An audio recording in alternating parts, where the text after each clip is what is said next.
The crypto market is a little shaky this morning, but that's totally normal because there's an FOMC meeting tomorrow and Wednesday. So, this is totally normal when you have FOMC meetings because the markets are trying to figure out what's the Fed going to say.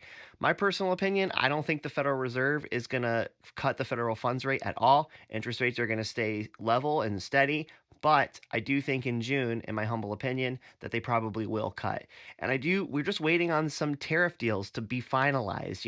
Scott Bessent, the Secretary of the Treasury, has flat out said that there's some basically done, and one of them is India. So we're just waiting for that signature. And I honestly think once we start getting some signatures, especially on some big trade deals, the market's going to start moving and the market is going to start feeling more relieved. There's going to be less pressure on the market pushing prices down because we're still oversold on a lot of things, especially crypto. But on the fair note, Bitcoin is still in the mid 90,000s, right? Blue chip alts are still holding pretty well. And you know what? If you're dollar cost averaging, you have nothing to worry about. Now, for me, yes, I've been holding for a long time. I've been holding for over 5 years.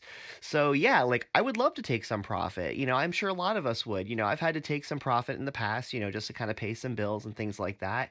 But you know what? My plan, though, is macro view. I have a macro view of crypto. I'm going to continue to buy.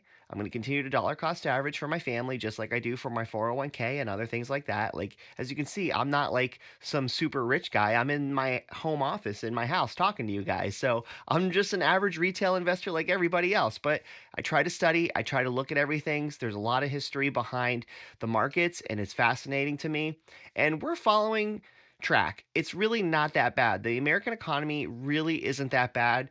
People are still projecting that we're going to have possibly like empty shelves like we did during the pandemic. I don't necessarily know if that's going to happen because we already see that China has been kind of secretly and quietly lessening tariffs or taking away tariffs off American goods. And I'm sure the United States is going to be loosening as well because there was just an interview with President Trump, and NBC News just flat out asked him, "Are you going to lower the tariffs on China?" And he said, "Absolutely, I'm going to." He says, "These tariffs aren't sustainable. We definitely want to continue to do business with China, but we need to make a deal, and they need to come to the table," or something like that. So this is not a long-term plan. Whether we agree with it or disagree with it, it doesn't matter. We don't have any control over it. Obviously, I have zero control over it. I'm just a dude, again, talking to you about it, but I'm giving you my optimistic perspective of that. You know what?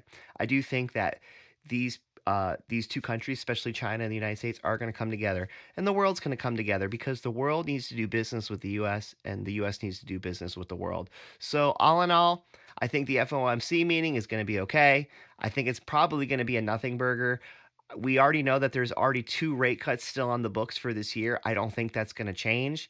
And let's see what Jerome Powell says. I think he's probably going to say something along the lines of like, "Yeah, we got to see where the tariffs are. Hopefully there's some deals made and that will give us some more guidance on what we can do." He's going to say stuff like that, and hopefully it's just a nothing burger. So, just my 2 cents, not worried about the crypto market at all. Yeah, still think we're in a bull market.